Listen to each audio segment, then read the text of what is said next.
In 1966, along the Central Highlands near Pleiku, Army medical logs from the 4th Infantry Division began noting a pattern. Not battle wounds. Attrition. Field medical reports recorded rising evacuation numbers tied to jungle exposure rather than enemy contact.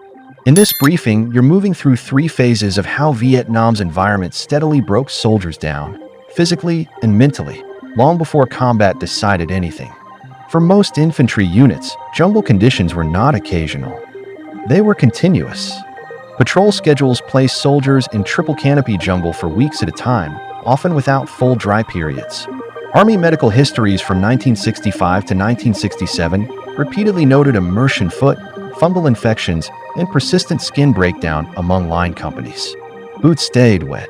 Socks rarely dried. Small abrasions became chronic.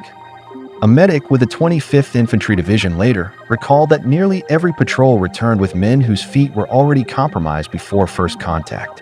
Hospital summaries from evacuation facilities near Siu Chi recorded admissions not for trauma, but for infections severe enough to prevent walking. Once feet failed, soldiers could not carry weight, and once mobility dropped, risk increased. This constant exposure mattered because the body was already weakened before the jungle began to close in. As deployments stretched longer, the effects compounded. Medical officers noted that jungle-related conditions rarely appeared alone. Army preventive medicine reports from 2 core areas described soldiers arriving with dehydration, intestinal illness, and skin infections simultaneously. None were fatal. Together, they were debilitating.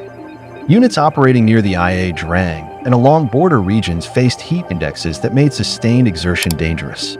Records from division surgeons show heat exhaustion cases rising sharply during extended operations. A platoon sergeant later recalled that men stopped reporting symptoms early, knowing they would be pulled from the field if they did. By the time they did report, evacuation was unavoidable. Evacuation hospital logs indicate average stays of several days to over a week for conditions that began as minor field issues. Each evacuation removed experienced men from units already under strength. This phase was worse because recovery rarely returned soldiers to full effectiveness.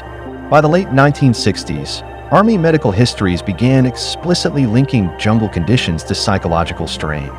Sleep deprivation, constant moisture, insects, and disease exposure created sustained stress without relief.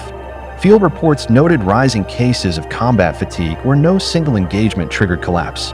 The jungle itself became the pressure. Medical officers observed that soldiers suffering repeated minor illnesses showed slower reaction times and impaired judgment. This increased accident rates, friendly fire incidents, and navigation errors. A battalion medic later recalled treating men who were physically intact but mentally exhausted, unable to focus after months without real rest. They were not wounded, but they were no longer effective. By this stage, jungle attrition had reshaped units. Veterans with experience were gone. Replacements arrived and acclimated. The cycle restarted at a lower baseline. Vietnam's jungle did not need to kill soldiers outright to defeat them. Medical records show it wore them down quietly, steadily, and relentlessly. For many who served, the lasting damage came not from a single firefight, but from months of exposure that never made headlines. Those effects followed them home, long after the jungle was left behind.